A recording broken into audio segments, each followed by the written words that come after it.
para falar de um tema que está bem atual, que é cidades inteligentes e segurança pública, numa segurança pública inteligente. Tem tudo a ver, né? Tem Ambos. tudo a ver. Tem tudo a ver. Tá? É engraçado que eu poderia falar tudo de uma vez só, porque eu acabei de falar sobre um assunto, você já entrou com cidades inteligentes, então uma coisa tá ligado com a outra, Uhum. tá? Você falou cidade inteligente, tem que ter segurança pública, tá?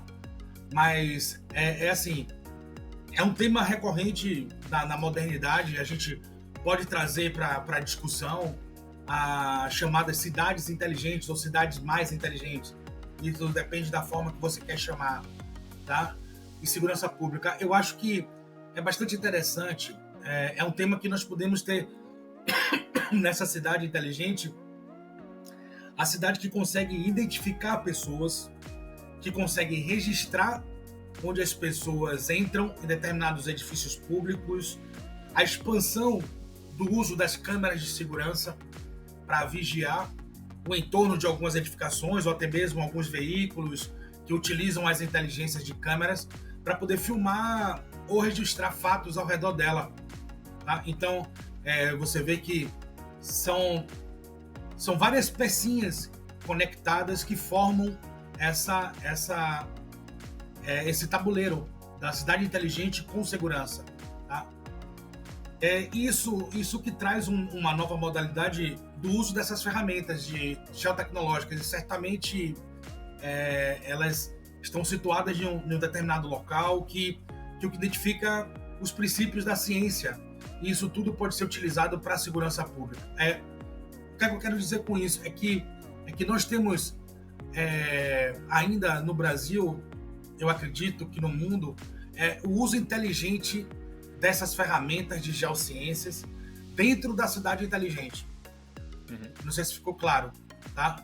Então, o que nós temos ainda no Brasil, né, e no mundo também, em certa parte, é o uso inteligente das ferramentas de geoprocessamento, de geotecnologias, de geociências, dentro dessas cidades inteligentes.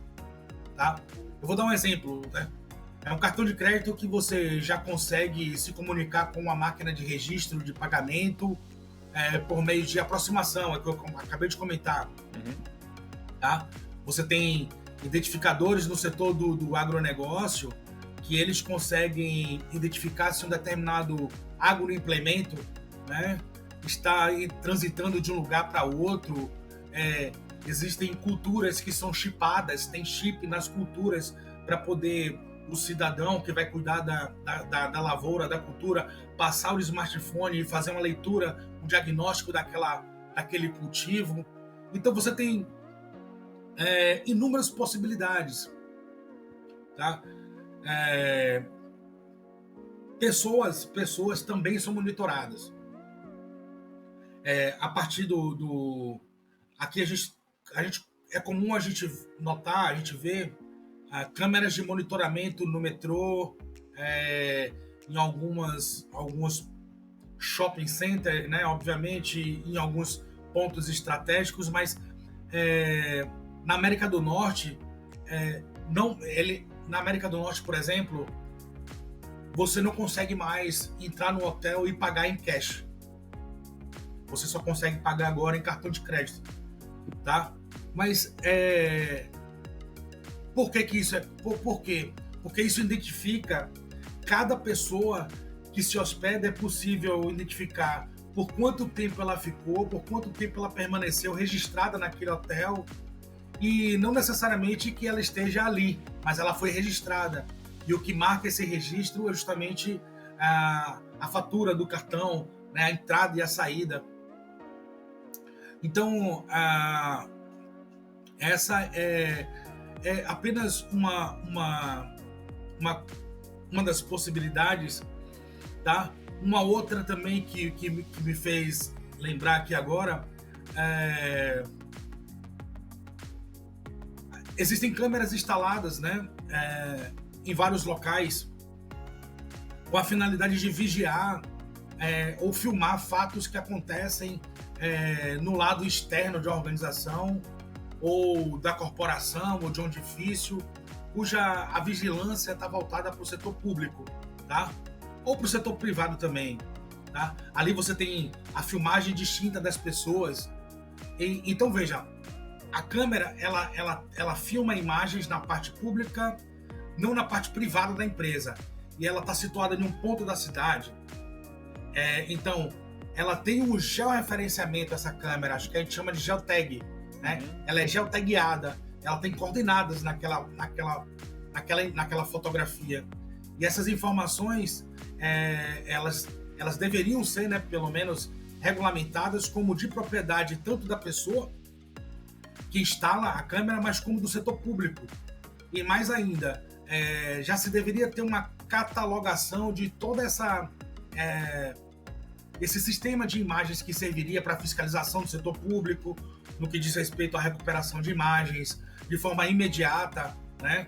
Ou por conseguinte, nós teríamos uma maior facilidade de identificação, não só dos criminosos, mas também como forma de vigiar os espaços. Então, essas câmeras são super importantes. Aí é que está entre vigiar os espaços e vigiar as pessoas. É que se tem um distanciamento em função do uso que se vai ser dado a essa informação, tá? Vigiar espaços públicos e vigiar pessoas, tá? Basicamente é isso que eu tenho para falar sobre. Eu tenho plena convicção, por exemplo, que há uma relação muito próxima, e acredito que o futuro vai determinar isso, né? Obviamente, mas há exemplos de onde estados cujo governo é totalitário, né? Um exemplo clássico é a China, por exemplo, tá?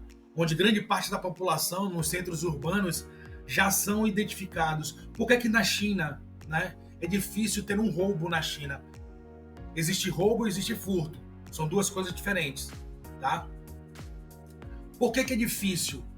Lá na China, por exemplo, se por acaso existir um roubo ou um furto, a probabilidade desse cidadão ser capturado é de, no mínimo, isso são estudos que dizem, pelo menos na China, de 7 a 12 minutos o indivíduo é capturado. Caraca. Tá? Mas por que isso é possível lá e não é possível aqui?